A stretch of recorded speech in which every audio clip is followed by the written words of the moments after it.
নমস্কার বন্ধুরা, জয়ীর সংসারের একটি নতুন ব্লগে তোমাদের স্বাগতম। আশা করি তোমরা সকলে খুব ভালো আছো। আমরাও ভালো আছি। ভালো থাকার প্রধান কারণ আজকের দিনটা শুরুই হচ্ছে রবীন্দ্র জয়ন্তী পালনের মধ্যে দিয়ে।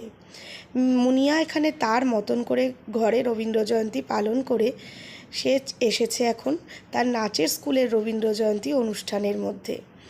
আজকের নাচের স্কুলের রবীন্দ্র জয়ন্তী অনুষ্ঠানটা পালিত হচ্ছে আমাদেরই বাড়ির উঠোনে।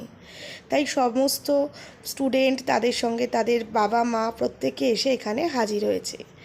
ছোট্ট ছোট্ট শিশুরা সেজে গুজে এত সকালবেলা এসে এই উঠোনের মধ্যে দৌড়াদৌড়ি করছে, হাসছে, গান গাইছে, আবৃত্তি করছে, নাচছে।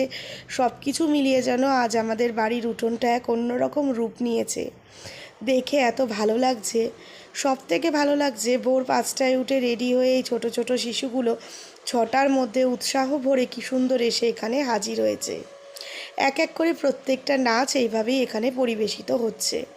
আমরাও সকল দর্শকে মিলে সেটা দেখছি আর হাততালি দিয়ে ওদেরকে উৎসাহিত করছি। তবে আমার একটাই খারাপ লাগছে যে আমার বন্ধুদেরকে আমি গান শুদ্ধ নাচটা দেখাতে পাচ্ছি না।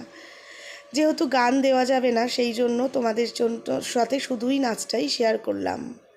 এই নাচটি যেটি হচ্ছে এর মধ্যেই মুনিয়া অংশগ্রহণ করেছে, গ্রাম ছাড়া ওই রাঙামাটির পথ। এইভাবেই প্রত্যেকটি নাচ পরপর হয়েছে। তার মধ্যে মাঝে মাঝে কেউ আবৃত্তিও করেছে। তবে কোনো নাচটাই খুব খারাপ হয়নি, খুবই ভালো হয়েছে প্রত্যেকটি নাচই। কারণ এর মধ্যে ছিল ওদের প্রত্যেকের অনেক উৎসাহ, আনন্দ, সব কিছু। আর রবি ঠাকুর এমন একজন মানুষ ছিলেন, এমন একজন কবি ছিলেন, যাকে ছোট থেকে বড় অবধি কাউকে আলাদা করে ওনাকে চেনাতে হয় না। প্রত্যেকটা প্রকৃতির মধ্যে, প্রত্যেকটা সংসারের মধ্যে, প্রত্যেক দিনের জীবনে ওনার কাব্য, ওনার ছোট গল্প, ওনার উপন্যাস আমাদের জীবনের সঙ্গে ওতপ্রোতভাবে জড়িত। তাই আমাদের প্রত্যেকের নিজের জীবনের মধ্যে প্রতিটি পাতায় পাতায় রয়েছে ওনার লেখা বিভিন্ন রকমের কাহিনী, যা আমাদের বাস্তব জীবনের সঙ্গে অনেক জায়গায় মিলে যায়। তাই ওনার রবীন্দ্র জয়ন্তী যখন আমাদের নিজের বাড়ির উঠোনে এইভাবে নাচের স্কুলের পক্ষ থেকে পালিত হচ্ছে, তাতে সত্যিই আমাদের খুবই আনন্দ লাগছে। এরমভাবেই পরপর নাচগুলো হবে। তোমাদের জন্য আমি প্রতিটা নাচই অল্প অল্প করে তুলে রেখেছি, কিন্তু গান ছাড়াই তোমাদের দেখতে হবে। এইভাবেই একটু দেখো, তবে আশা করি ভালো লাগবে। কারণ বাচ্চারা এত সুন্দরভাবে তাদের নাচগুলো পরিবেশন করেছে, ভালো না লাগার কোনো জায়গাই নেই। এখানে এই ছোট্ট ছোট্ট শিশুগুলোকে দেখো, এরা তো একদমই ছোট। মাঝখানে যে সে তো একদম ছোট। তবে ওরাও ওদের সাধ্য মতন চেষ্টা করেছে কিভাবে পরিবেশন করা যায়।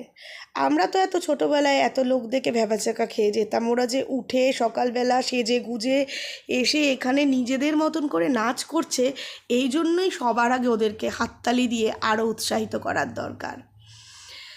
নিজেরা আবার মুখে মুখে গান গাইছে, তার সাথে সাথে কি সুন্দর নাচছে, সত্যিই ভাবা যায় না। আর পরিবেশটা যেন এমন হয়ে উঠেছে যে হালকা রোদ, একদম সকালবেলা, চারিদিক যেন আনন্দের একটা মুখরিত ঝর্ণাধারা। এখানেও মেয়েরা নাচছে, এটাও একটা গানের সাথে আলোকের এই ঝর্ণাধারায়। এরকমই বিভিন্ন রবীন্দ্রসঙ্গীতের সঙ্গে রবীন্দ্র নৃত্য প্রত্যেকেই নিজের নিজের মতন করে পরিবেশন করেছে। আর তার মধ্যে যার কথা না বলেই পারা যায় না, তিনি হচ্ছেন এই নাচের স্কুলেরই শিক্ষিকা অমৃতা মুখার্জি বোস। উনি নিজের মতন করে যত্ন সহকারে প্রত্যেকটা ছাত্রীকে এত সুন্দর করে ধৈর্য সহকারে, এত ছোটদেরও এত সুন্দর করে ওদের তালিম দেন যে আমি নিজেও আমার মেয়েকে এখানে ভর্তি করার পর থেকেই দেখি যে আমার মেয়ের মধ্যেও নাচ করার আলাদা আরেকটা উৎসাহ জন্মেছে। আর ওনার ভালোবাসা, ওনার কথাবার্তা আমার মনে হয় ছাত্রীদেরকে আরও অনেক বেশি নাচের দিকে উৎসাহিত করে তোলে।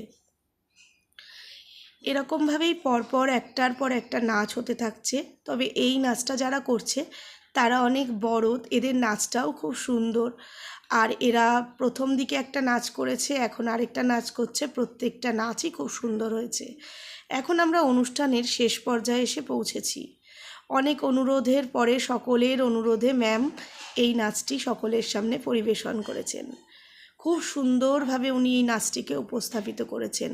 আর উনি তো সুন্দর করবেনই, কারণ ওনার দ্বারাই তো আজ এতগুলো ছাত্রী এখানে তাদের মতন করে এত সুন্দর এখানে নৃত্য পরিবেশন করেছে। আজকের ভিডিওটা এক অন্যরকম ভিডিও, তোমাদের ভালো লাগবে আশা করি। তোমাদের ভালো লাগলে তোমরা একটা লাইক করো, যারা চ্যানেলটি এখনও সাবস্ক্রাইব করোনি তারা চ্যানেলটি সাবস্ক্রাইব করো। তোমরা ভালো থেকো, সুস্থ থেকো, সাবধানে থেকো। নতুন একটা ভিডিও নিয়ে আবার তোমাদের সঙ্গে দেখা হবে। আজ আসি তাহলে, টাটা।